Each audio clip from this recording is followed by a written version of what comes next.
Okay, thanks, Chad. One Tippecanoe County couple just returned from a once-in-a-lifetime cruise. Exactly 100 years after the Titanic sank, they stood in the same spot. Although there were no icebergs this time around, they say conditions otherwise were eerily similar.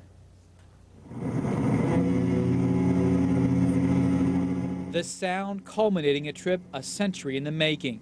A wreath tossed into cold North Atlantic waters in memory of more than 1,500 people who lost their lives at this exact spot when the Titanic sank. From Indianapolis to Detroit, Detroit to London. Tippecanoe County resident John Shively immediately signed up 2 years ago when he learned about the memorial journey. He and his wife Blythe are big fans of one-of-a-kind cruises with a focus on history, accompanied on this trip by John's mother and sister. When I heard this, it just sounded like something that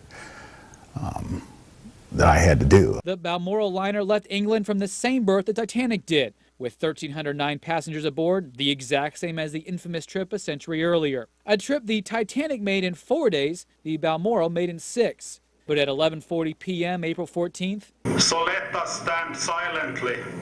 Remember why we are here. A moment of silence in the place where the disaster began exactly 100 years earlier when the Titanic struck an iceberg. Then a memorial service where the names of each of the 1,517 victims were read aloud, leading to this 3 hours later. John says with the same water conditions and clear skies as when the ship sank. We had a Welsh baritone opera singer who sang "Eternal Father, strong to save," the Navy hymn, and it almost brought tears to my eyes. The cruise went on to Halifax, where 150 victims are buried. Then it was on to New York City, the intended destination of the Titanic's maiden voyage. And that was the event. After the memorial, the event was sailing into New York past the Statue of Liberty. The 11-day trip cost each passenger about $3,500. But for John, the real treat is being to a place few have ever been, much less at such a meaningful time. Absolutely worth it. Every penny, every pound. I would do it again in a heartbeat.